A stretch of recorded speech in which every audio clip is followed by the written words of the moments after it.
Msisa Papea Mercilla by Giovanni Pierluigi da Palestrina. Let's begin by taking a very close look at the title. You already know that the first word of the title, Missa, means mass, so you are already aware of the genre of this composition. It is a mass or a mass cycle. It is a complete setting of the mass propers. And in the Renaissance, such compositions were sacred and they were written for use in a church service. The next two words of the title look a little bit like their English counterparts. Msisa Papea Mercilla means Mass for Pope Marcellus, and in fact Papea looks a little bit like Pope, and Mercilla looks a little bit like Marcellus. The title of this composition, therefore, also tells us the name of its dedicatee. Palestrina wrote this work expressly for this particular person. And knowing to whom a certain work was dedicated can help you to tell it apart from other works in this unit, as you shall see when you sit down to prepare for and to take the test.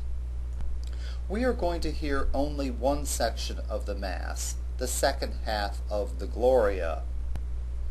And the texture represented in it is pretty typical of the Mass in general. Yes, there are passages in it that are in free imitation, but it is mostly homophonic. That is, all the voices move more or less together, they lose their individual identities, and they blend into one and the same sound.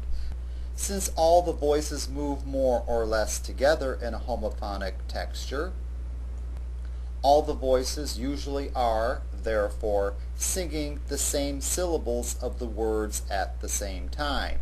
This makes it very easy to understand the words that are being sung.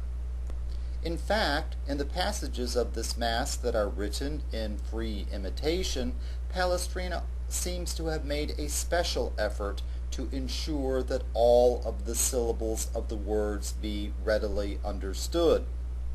There are a number of interesting coincidences that surround this composition.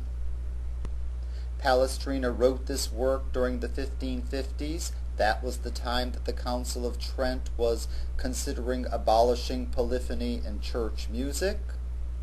This particular composition is mostly homophonic, and even when it isn't, it is particularly easy to understand all of the syllables of the words that are being sung. So this composition for a long time was thought to support the legend about Palestrina, polyphony, and the Pope. Despite these circumstances, the story about Palestrina, polyphony, the Council of Trent, and the Pope is just a legend.